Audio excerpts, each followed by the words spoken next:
Imagine करो, एक 19 साल की यूनिवर्सिटी स्टूडेंट जिसे न टेक की नॉलेज थी न बिजनेस का एक्सपीरियंस, लेकिन एक बोल्ड ड्रीम था। मेलेनी पर्किंस ने देखा कि उनके क्लासमेट्स कॉम्प्लेक्स डिजाइन सॉफ्टवेयर से जूझ रहे थे। मेलेनी को रियलाइज हुआ कि प्रॉब्लम स्टूडेंट्स में नहीं, सॉफ्टवेयर में थी। उन्होंने एक ऐसी दुनिया की कल्पना की जहां कोई भी डिजाइन कर सके। मेलेनी लाखों लोगों को एम्पावर करना चाहती थी। ज्यादातर लोग छोड़ देते, लेकिन मेलेनी को अपने आइडिया पर विश्वास था। अपने बॉयफ्रेंड के साथ उन्होंने जर्नी शुरू की।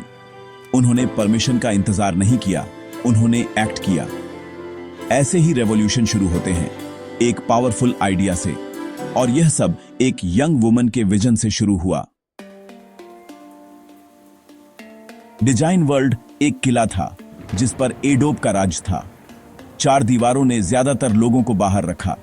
पहला, कॉम्प्लेक्सिटी, सैकड़ों बटन जिन्हें मास्टर करने में सालों लगते थे। दूसरा, कॉस्ट, एक लाइसेंस के लिए हजारों, जो ज्यादातर लोगों की पहुंच से बाहर था। तीसरा, हार्डवेयर, सिर्फ महंगे पावरफुल कंप्यूटर ही सॉफ्टवेयर चला सकते थे। चौथा, एक ब्लैंक कैनवास, कोई टेम्पलेट नहीं, कोई एसेट्स नहीं, बस एक डरावनी सफेद स्क्रीन। डिजाइन एक लग्जरी थी, बेसिक स्किल नहीं। लाखों आइडिया खो गए क्योंकि टूल्स बहुत मुश्किल या बहुत महंगे थे। भले ही आप सॉफ्टवेयर अफोर्ड कर सकते थे, आपको एक टॉप टियर कंप्यूटर की जरूरत थी। और अगर आप वहां तक पहुंच भी गए तो भी आपको सब कुछ स्क्रैच से बनाना पड़ता था। नॉन डिजाइनर्स के लिए यह इम्पॉसिबल था। इन बैरियर्स ने डिजाइन को एक एक्सक्लूसिव क्लब बना दिया। मेलेनी पर्किंस ने इन दीवारों को देखा और उन्हें तोड़ने का फैसला किया। वह डिजाइन को सभी के लिए एक्सेसिबल बनाना चाहती थी, लेकिन सबसे पहले उन्हें यह साबित करना था कि उनका आइडिया काम कर सकता है। मेलेनी और क्लिफ का पहला कदम कैनवा नहीं था, यह फ्यूजन बुक्स था। उन्होंने एक प्रॉब्लम पर फोकस किया, स्कूल ईयर बुक्स को आसान बनाना। ईयर बुक्स टीचर्स और स्टूडेंट्स के लिए एक बुरा सपना थी, जिनके पास कोई डिजाइन एक्सपीरियंस नहीं था। तो उन्होंने टेम्पलेट और ड्रैग एंड ड्रॉप फीचर्स के साथ एक सिंपल वेब बेस्ड टूल बनाया। मेलेनी की मॉम के लिविंग रूम से लॉन्च किया गया फ्यूजन बुक्स ने ईयर बुक क्रिएशन को आसान और कोलैबोरेटिव बना दिया।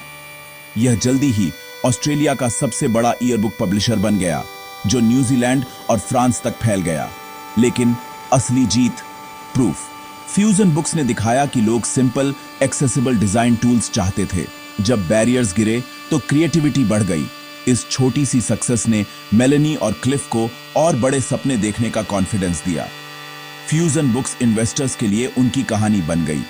वे कह सकते थे, हमने इसे छोटे पैमाने पर किया है, अब इसे दुनिया के लिए करते हैं। हाथ में प्रूफ के साथ उन्होंने कुछ बहुत बड़े पर अपनी नजरें जमाईं। अगला कदम सभी के लिए हर जगह एक डिजाइन टूल बनाना। लेकिन एडोब जैसे जायंट से कैसे मुकाबला करें? आप गेम के रूल्स बदल देते हैं। मेलेनी और क्लिफ बस यही करने वाले थे। ब्राउजर उनका सीक्रेट वेपन होगा। यहां बताया गया है कि उन्होंने इंटरनेट कनेक्शन वाले किसी भी व्यक्ति के लिए डिजाइन को कैसे पॉसिबल बनाया। फ्यूजन बुक्स के बाद मेलेनी और क्लिफ ने और बड़ा सोचा। वे कैनवा बनाना चाहते थे। उनका बोल्ड मूव, इसे एक वेब ऐप बनाना, डेस्कटॉप डाउनलोड नहीं। उस समय ब्राउजर स्लो और लिमिटेड थे। किसी ने नहीं सोचा था कि आप ऑनलाइन पावरफुल डिजाइन सॉफ्टवेयर चला सकते हैं। लेकिन मेलेनी ने फ्यूचर देखा। ब्राउजर फर्स्ट का मतलब था कोई महंगा हार्डवेयर नहीं, कोई कॉम्प्लिकेटेड इंस्टॉल नहीं। सारा हेवी लिफ्टिंग क्लाउड में होता था। इंटरनेट वाला कोई भी व्यक्ति डिजाइन कर सकता था, किसी भी डिवाइस पर। अपडेट्स तुरंत होते थे, पायरेसी इम्पॉसिबल थी और स्केलिंग आसान थी। इस डिसीजन ने पुराने हार्डवेयर बैरियर को तोड़ दिया।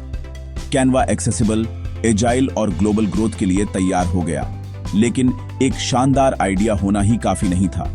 दुनिया विश्वास करने के लिए तैयार नहीं थी। असली टेस्ट शुरू होने वाला था। विजन को रियलिटी में बदलना कभी आसान नहीं होता। मेलेनी और क्लिफ को सिलिकॉन वैली में 100 से ज्यादा इन्वेस्टर रिजेक्शन का सामना करना पड़ा।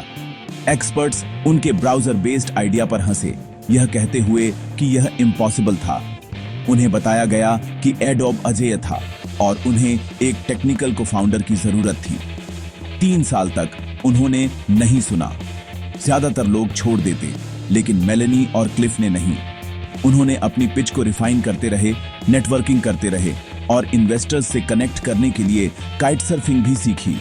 उनका विश्वास कभी नहीं डिगा। आखिरकार उन्हें कैमरन एडम्स, एक टेक्निकल को फाउंडर मिला और उन्होंने फंडिंग सिक्योर की। संघर्ष ने उन्हें मजबूत बनाया और उनके विजन को और शार्प किया। कभी कभी इंतजार करना कोई सेटबैक नहीं होता, यह तैयारी होती है। दुनिया कैनवा के लिए तैयार नहीं थी, लेकिन मेलेनी और क्लिफ थे। फिर उनके ब्रेक थ्रू के लिए टाइमिंग बिल्कुल सही थी। 3 बड़े टेक शिफ्ट सब कुछ बदल देंगे। चलो देखते हैं कि टाइमिंग ने उनके गैम्बल को कैसे जीनियस में बदल दिया। परफेक्ट स्टॉर्म आने वाला था। कैनवा लहर पर सवार होने के लिए तैयार था। यहां बताया गया है कि टेक्नोलॉजी, सोशल मीडिया और क्लाउड ने कैनवा को कैसे अनस्टॉपेबल बनाया। टाइमिंग, ये पता चलता है, सब कुछ है। अचानक कैनवा के लिए सब कुछ अलाइन हो गया। पहला, HTML5 के कैनवास एलिमेंट ने ब्राउजर में कॉम्प्लेक्स ग्राफिक्स को पॉसिबल बनाया। जो कभी इम्पॉसिबल था, वह स्टैंडर्ड बन गया। दूसरा, सोशल मीडिया एक्सप्लोड हुआ। लाखों लोगों को क्विक, ब्यूटीफुल विजुअल्स की जरूरत थी। कैनवा के आसान डिजाइन टूल्स ने इस डिमांड को पूरी तरह से पूरा किया। तीसरा, क्लाउड कंप्यूटिंग ने कैनवा को बिना भारी लागत के ग्लोबली स्केल करने दिया। वे रातों रात 190 देशों में यूजर्स को सर्विस दे सकते थे। इन शिफ्ट्स ने कैनवा को एक रिस्की स्टार्टअप से ग्लोबल फेनोमेनन में बदल दिया। सही प्रोडक्ट, सही समय पर, सही टेक्नोलॉजी के साथ। लेकिन जीतने के लिए कैनवा को सिर्फ टाइमिंग से ज्यादा की जरूरत थी। उन्हें एक विनिंग स्ट्रेटजी की जरूरत थी।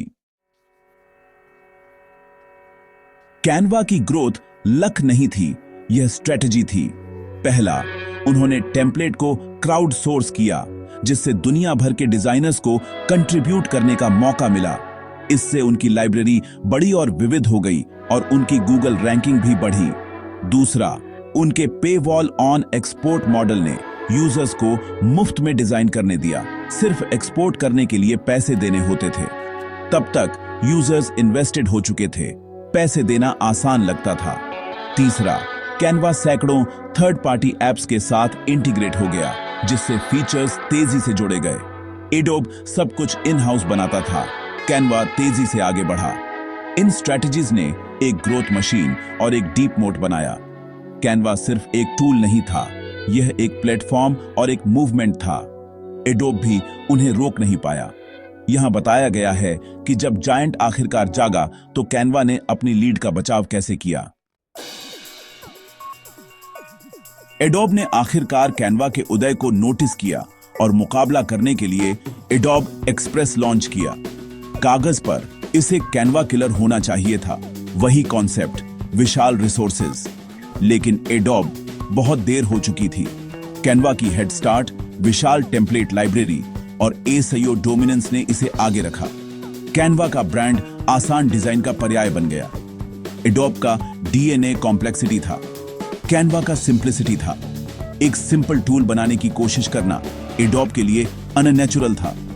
कैनवा इस नई दुनिया के लिए बनाया गया था, एडोब बस विजिट कर रहा था। कैनवा की कम्युनिटी, कल्चर और प्लेटफॉर्म इसे बढ़ाते रहे। एक जायंट भी एक मूवमेंट को रोक नहीं पाया। अब लड़ाई एक नई फ्रंटियर एआई पर चली गई है। चलो देखते हैं कि आगे क्या है। आज कैनवा और एडोब एआई पावर्ड डिजाइन में लीड करने की दौड़ में है। कैनवा क्रिएशन को और भी आसान बनाने के लिए एआई का उपयोग करता है। इमेज जनरेट करें, कॉपी लिखें, एक प्रॉम्प्ट के साथ प्रेजेंटेशन बनाएं।